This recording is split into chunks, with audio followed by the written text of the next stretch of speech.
Party के 7 सांसद थे, 8 विधायक थे असेंबली में, तमाम काउंसलर थे।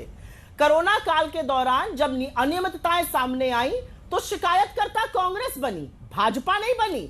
वो नींद में अपना बैठी मगन थी, उसको कोई फर्क नहीं पड़ता था क्या अनियमितताएं हो रही हैं। हमने बिल्कुल शिकायत की और हमारा मानना था कि कानून संगत कार्रवाई होनी चाहिए। और मैं अंजना जी आपकी आंख में आंख डाल के एक बात कहती हूं, अगर कानून संगत कार्रवाई हुई होती तो आज ईडी मुंह में दही जमाए ना खड़ा रहता। ईडी को, कोर्ट को यह ना कहना पड़ता कि नो एडजर्नमेंट, 2 बजे हम मिलेंगे और 2 बजे आपको अपना डिसीजन बताना पड़ेगा। ईडी को अपोज करने की हैसियत होती। ईडी ने कोई कार्रवाई नहीं करी न्याय संगत। ईडी ने कार्रवाई करी, जो मोदी जी के खिलाफ बोल रहा है उसको जेल में डाल दो। न्याय संगत कार्रवाई करते तो शायद आज इस घोटाले की तह तक जाते। कार्रवाई हुई है पूरे विशुद्ध राजनीतिक तौर पर, इसलिए आज ईडी हाथ बांधे, सिर झुकाए, मुंह में दही डाले खड़ा हुआ था सुप्रीम कोर्ट में जब ईडी का पर्दाफाश पूरे देश के सामने हुआ। एक ईडी जो कि प्रीमियर एजेंसी इंडिया की कही जाती थी, भाजपा का फ्रंटल बनने के बाद उसकी क्या हैसियत और क्या हिसाब रह गया है वो आज सुप्रीम कोर्ट में सारी दुनिया ईडी की भूमिका पर आपने तमाम सवाल खड़े किए, लेकिन अभी भी सवाल का जवाब नहीं मिला सुप्रिया जी, इसीलिए आखिरी बार कोशिश कर रही हूँ, फिर आगे बढ़ूंगी। शराब घोटाला हुआ या नहीं हुआ आप लोगों की नजर में? मैंने सवाल का जवाब दिया। शराब घोटाला हुआ या नहीं? मैंने सवाल का जवाब दिया। अब आप उस जवाब को मैंने सवाल का जवाब दिया, आप ना मानना चाहिए वो अलग चीज है। मैंने कहा हमने शिकायत करी थी, मनगढ़ंत तरीके से अगर कार्रवाई ना होती, अगर कार्रवाई न्याय संगत होती तो शायद दूध का दूध और पानी का पानी होता। लेकिन कार्रवाई विशुद्ध राजनीतिक हुई। कार्रवाई ये हुई कि कौन बोल रहा है मोदी के खिलाफ उसको जेल में डाल दो, जो आवाज उठा रहा है उसको जेल में डाल दो, ये कार्रवाई हुई है। अगर कार्रवाई बहस से अलग, चुकी अब आप थोड़ी ही देर के लिए जी आ रही सुप्रिया जी। सुनील जी आप 1-2 सवाल जल्दी से आपको करके फिर आपको ये करेंगे जल्दी से। देखिए मेरा प्रश्न ये है कि क्या सरकार को यहां से चलाना, आपने खुद ही कहा कि मुश्किलें तमाम आएंगी, लेकिन संविधान इसे गलत नहीं मानता। कई लोग ये कहेंगे कि जो लॉ मेकर्स हैं क्या वही लॉ ब्रेकर्स बन रहे हैं, लेकिन ऐसा कोई लॉ है नहीं जो आपको रोकता है। लेकिन ऐसी अड़चने जरूर हैं, क्योंकि ऑफिशियल सीक्रेट एक्ट आप कैसे मानेंगे? कौन पेपर लेके जाएगा? क्या एक जेल में मौजूद व्यक्ति के सिग्नेचर से कोई बड़ा फैसला हो सकता है? नहीं हो सकता है। अड़चने तो हजार हैं और लोगों के मन में सवाल आएगा कि दिल्ली यहां पर जनता है, सीएम अंदर है, मतलब आपका क्या स्टैंड है इस पर? क्योंकि कई लोग बहुत ओपिनियनेटेड है इस पर, वो क्या तो मानते हैं कि नहीं एकदम फौरन इस्तीफा देना चाहिए था। कई लोग हैं जो कह रहे हैं कि नहीं इस्तीफा नहीं दे रहे हैं, वो इसको राजनीतिक तौर से बता रहे हैं। तो उस नजरिए से अगर देखें तो आपका एक लंबा अनुभव रहा है जेल का, आप बताइए।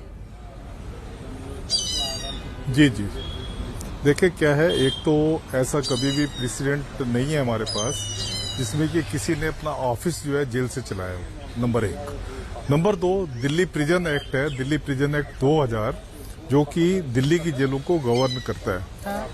उसमें जो रूल्स बने हुए हैं, दिल्ली जेल मैनुअल 2018 में उसके रूल्स बने हुए हैं। उन रूल्स के हिसाब से अगर आप देखें, जो एक आम प्रिजनर है, मैंने आपको बताया हफ्ते में 2 बार अपने घर वालों से मिल सकता है और उसमें डॉक्यूमेंट्स वगैरह कोई साइन करवाने तो साइन वो करवा सकते हैं, पर उस पे जो साइन करेगा उसका अटेस्टेशन होता है सुप्रिंटेंडेंट जेल का। इसके अलावा एक बार वो हफ्ते में जैसे 2 बार मिल सकता है, तो एक बार 3 आदमियों से ज्यादा नहीं मिल सकते। कोई टेलीफोन नहीं है जेल के अंदर। पीसीओ होता है, पीसीओ पे एक प्रिजनर जो है बात कर सकता है। वो वीडियो कॉन्फ्रेंसिंग भी कर सकते हैं। इस तरह की खबर आई थी कि वो मंत्रियों के साथ, जी सुनील जी, वो वीडियो कॉन्फ्रेंसिंग के जरिए बात कर सकते हैं, ऐसी इजाजत दी जाती है क्या?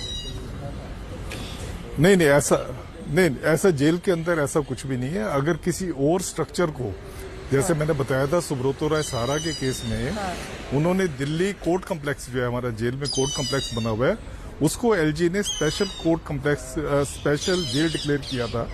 स्पेशल जेल डिक्लेयर करने के बाद उसमें हमने वीडियो कॉन्फ्रेंसिंग की फैसिलिटी, टेलीफोन की फैसिलिटी और उनको अपने सेक्रेटरी डिसीजन एलजी का होगा या कोर्ट से ये ऑर्डर आएगा? दी थी। ये एलजी का डिसीजन होगा या कोर्ट से आएगा? क्योंकि एलजी और अरविंद केजरीवाल के जो अभी रिश्ते हैं उसमें संभावनाएं बहुत कम दिखती हैं। जी नहीं, ये डिसीजन एलजी का होता है, इसमें कोर्ट की डिसीजन की बात नहीं होती। सुब्रतो राय सहारा के केस में सुप्रीम कोर्ट ने दिल्ली गवर्नमेंट को कहा था कि आप देखो इसमें कोई वे आउट बन सकता है, ताकि ये जो पैसा इन्होंने वापस करना है, सेबी को पैसा देना था 25,000 करोड़ रुपए, अगर इनको प्रॉपर्टी वगैरह को जेल से बेचने की इजाजत दे देते हैं तो ये पैसा दे सकते हैं। तो क्या आप कुछ कर सकते हैं ऐसा? तो उस केस में मैं भी अपीयर हुआ था सुप्रीम कोर्ट में, तो हमने उनको ये कहा था कि ठीक है, हम स्पेशल जो हमारा कोर्ट कम्प्लेक्स है उसको स्पेशल जेल डिक्लेयर कर देते हैं और वहां पे हम उनको वीडियो कॉन्फ्रेंसिंग की और दूसरी फैसिलिटी दे देंगे और इनको वहीं पे रख देंगे, ताकि ये जैसे अमेरिका वगैरह में उन्होंने कुछ बेचे थे तो ताकि वो वहां से बेच सके, और उन्होंने फिर बेचा वहां से और काफी पैसा उन्होंने सरकार का वापस कर दिया। एक आखिरी सवाल है सर आपसे, एक आखिरी सवाल है और आपके पास ये अधिकार है कि आप इसमें कहें कि मैं इसका जवाब हाँ या ना में नहीं दे सकता हूं। आपने बात सारी समझा दी, अब समझने की कोई बात है नहीं। आपकी नजर में, आपके अनुभवी आंखों से, क्या एक मुख्यमंत्री दिल्ली जैसे जगह पर सरकार जेल से चला सकते हैं? अगर आपके पास सिर्फ हाँ या ना का ऑप्शन हो तो आपका जवाब क्या होगा? नहीं, बिल्कुल नहीं। बहुत धन्यवाद आपका हमारे साथ जुड़ने के लिए और तमाम सवालों का जवाब देने के लिए। सुनील गुप्ता जी जो कि पीआरओ थे तिहाड़ जेल के पूर्व, वो हमारे साथ जुड़े हुए थे। प्रियंका कक्कड़ जी, एक छोटा सा रिस्पॉन्स इस पर, क्योंकि देखिए जिसने व्यवहारिक रूप से वहां के कामकाज को देखा है, व्यवहारिक रूप से, वो साफ मना कर रहे हैं अंत में कि ये नामुमकिन है। क्या ये सिर्फ एक पॉलिटिकल गिमिक है? अब तो कल को कोई भी जेल में जाए, आपने अनेकों लोगों को भ्रष्टाचारी कहा था, सुप्रिया जी की भी पार्टी के, कोई भी जेल जाए, कोई क्यों इस्तीफा देगा? अरविंद केजरीवाल ने किया था, हम भी जेल से चलाएंगे सरकार, मंत्रालय। देखिए, 2-3 बातें हो गई अंजना जी। एक तो मैं सुप्रिया जी की बात का पूरा समर्थन करती हूँ कि आज जो भी विपक्ष की बुलंद आवाज है उसको मोदी जी जेल में डाल देते हैं, और अरविंद केजरीवाल जी वो नेता हैं जिससे मोदी जी सबसे ज्यादा डरते हैं। उनका कोई काट नहीं मिल रहा, अरविंद केजरीवाल जी की ईमानदारी का कोई काट नहीं मिल रहा, उनकी नीतियों का कोई काट नहीं मिल रहा उनको। दूसरी चीज, आपने अभी जिनसे मेरे से पहले बात की, जो अनफॉर्चुनेटली अब शो छोड़ के जा चुके हैं, नहीं तो मैं उनसे पूछती कि क्या वो अपने करंट एम्प्लॉयर या पास्ट एम्प्लॉयर के अगेंस्ट कुछ भी बोल सकते हैं, क्योंकि after all Delhi jail manual के अकॉर्डिंग मैनेजमेंट तिहाड़ की एलजी साहब के अधीन आती है। जैसे आप भी इस शो में आज तक के अगेंस्ट कुछ नहीं बोल पाएंगी, वैसे ही वो भी एलजी साहब के खिलाफ कुछ नहीं बोल सकते थे। जब हमारे कानून में ही कोई प्रॉब्लम नहीं है, कोई आपत्ति नहीं है, तो बात खत्म हो जाती है। इनकी याचिका डिसमिस हो गई।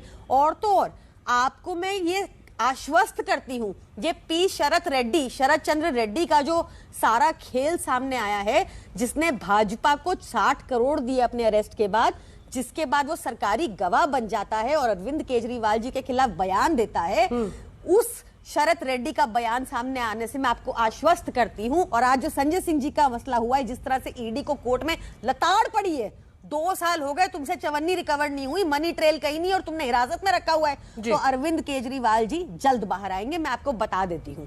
और मैं आपको यह पक्का कह रही हूं कि अरविंद केजरीवाल जैसा नेता आपको पूरे देश में नहीं मिलेगा। हमारी पार्टी के नेताओं जैसे लोग, संजय सिंह जैसा नेता आपको पूरे देश में नहीं मिलेगा। जेल के अंदर रह के भी वो क्या काम कर रहे हैं? इसकी बेल होनी है, इसका बेल डिपॉजिट कर दो, 10,000 बेचारे के पास कपड़े नहीं है, कपड़े दिलवा दो, इसकी स्विंग मशीन नहीं है, इसको स्विंग मशीन दिला दो। ऐसे हैं हमारे नेता, अलग मिट्टी के बने हुए हैं हमारे नेता। देश को आगे लेके जाना है, सबको बेस्ट शिक्षा देनी है, सबको बेस्ट हेल्थ केयर देना है, ये हमारा विजन है। मोदी जी का विजन क्या? आपने कल निर्मला सीतारमण जी का बयान नहीं सुना? हाँ, उन्होंने बार बार पूछा, एक इंटरव्यूअर ने, क्या आप करप्ट लोगों को अपनी पार्टी में लेंगे? वो बार बार कहती रही, सब वेलकम है, सब वेलकम है, चोर है वेलकम है, बलात्कारी है वेलकम है, उचक्का है वेलकम है, डाकू है वेलकम है। ये हालत किया है। जवाब दीजिए अजय आलोक जी। ठीक है, अजय आलोक जी जवाब देंगे वापस लाने के लिए। ठीक है, जवाब दीजिए। और वो उन्होंने 4 नाम गिना दिए हैं, वो अभी से कह रहे हैं कि आतिशी हो, सौरभ भारद्वाज हो, दुर्गेश पाठक हो, इन सब की गिरफ्तारी आप लोग जल्दी करने वाले हैं। हाँ, तो पहले अरविंद केजरीवाल भी कह रहे थे ना कि सिसोदिया को जेल भेजेंगे, सिसोदिया जेल चले गए, उसका कहे संजय सिंह को भेजेंगे, संजय सिंह चले गए, फिर अरविंद केजरीवाल बोले मुझे भेजेंगे, मैं चला गया हूं, अरविंद केजरीवाल चले गए, अब बाकी लोग बोल रहे हैं कि अब इनको भी भेजेंगे, इनको भी भेजेंगे। ये लोग तो खुद ही जान रहे हैं कौन कौन जेल जाने वाले हैं। पता नहीं कैसे बाबा नॉस्ट्रेडेमस इनके अंदर घुस गया है। बड़ा सही बात बोला था अभी प्रियंका जी ने कि जेल के अंदर ये सुविधा, ये सुविधा, ये सुविधा। अंजना जी, आप ही के चैनल पे चल रहा था ना वो तिहाड़ के अंदर जो मसाज पार्लर वाला सेक्शन, मंत्री कौन था, नाम भूल गया मैं, याद है प्रियंका जी? मसाज करवाते हुए बड़ा हेल्थ केयर कर रहे थे मसाज करवा के। सच्चाई ये है कि इन लोगों के पास कुछ नहीं बचा है। और सही बात है कि अरविंद केजरीवाल जैसा कोई नेता हो ही नहीं सकता है भाई। 10 वर्ष पहले जिस लालू यादव को खुल खुल के गाली देते थे, आज पूरी लालू यादव की आत्मा अंदर में समा गई है। देखिए, एकदम अर्बनाइज राबड़ी देवी को दिल्ली में उतार दिया और शहाबुद्दीन की तरह जेल से समानांतर सत्ता चलाने की व्यवस्था कर गए हैं। तो ये तो अरविंद केजरीवाल हैं। इतना टेक्टोनिक शिफ्ट, इतना मेटामॉर्फोसिस जैसा शब्द शर्म आ जाएगा कि इतना मेटामॉर्फोसिस कैसे हो गया कि आदमी का चरित्र इतना बदल जाए। पहले कहते थे 2 रूम के कमरे से ज्यादा क्यों चाहिए, शीश महल चाहिए। पहले कहते थे इल्जाम लगने पे इस्तीफा दे दो, यहां जेल चले गए, इस्तीफा नहीं देंगे। Full of contradiction Arvind Kejriwal और विलोम शब्द। अब दोनों को विलोम शब्द कहने की जरूरत ही नहीं है। केजरीवाल कपटीवाल